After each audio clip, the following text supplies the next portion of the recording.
Bonjour mes chers élèves, bienvenue au cours d'aujourd'hui, qui est un cours de grammaire. Le complément circonstanciel de temps, le CCT. Mais avant de commencer, voici quelques rappels qui peuvent vous aider à mieux comprendre le cours. Nous avons déjà vu que la phrase était une suite de mots qui a un sens. Elle est constituée d'un sujet plus verbe plus complément. Nous avons déjà vu aussi le COD, qui est un complément d'objet direct. Un complément de verbe, il vient directement après le verbe et il répond à la question qui ou quoi. Nous avons vu aussi dans un autre cours le COI, le complément d'objet indirect, qui est un complément de verbe.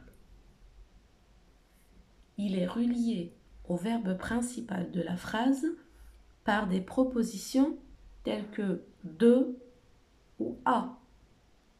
Il répond à la question à qui, à quoi, de qui ou de quoi.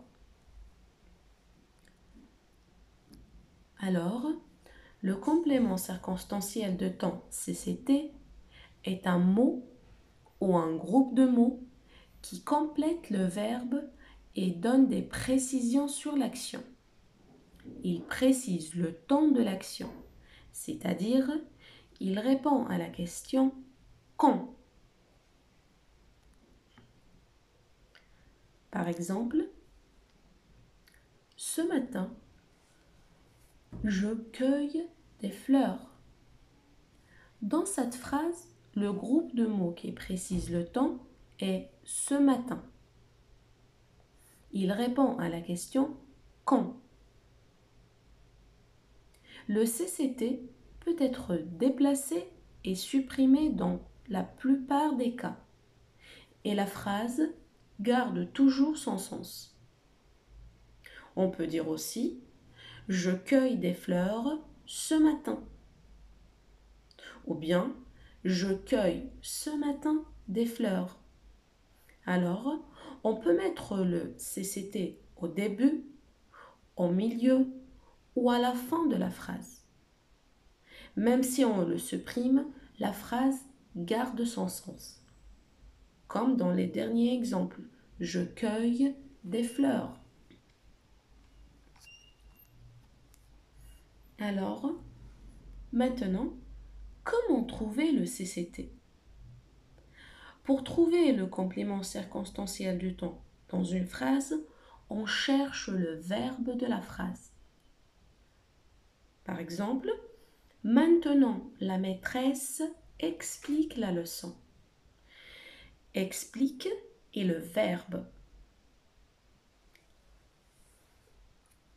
Ensuite, on pose une question de la manière suivante. Sujet plus verbe plus quand. La maîtresse explique quand. La maîtresse explique la leçon maintenant.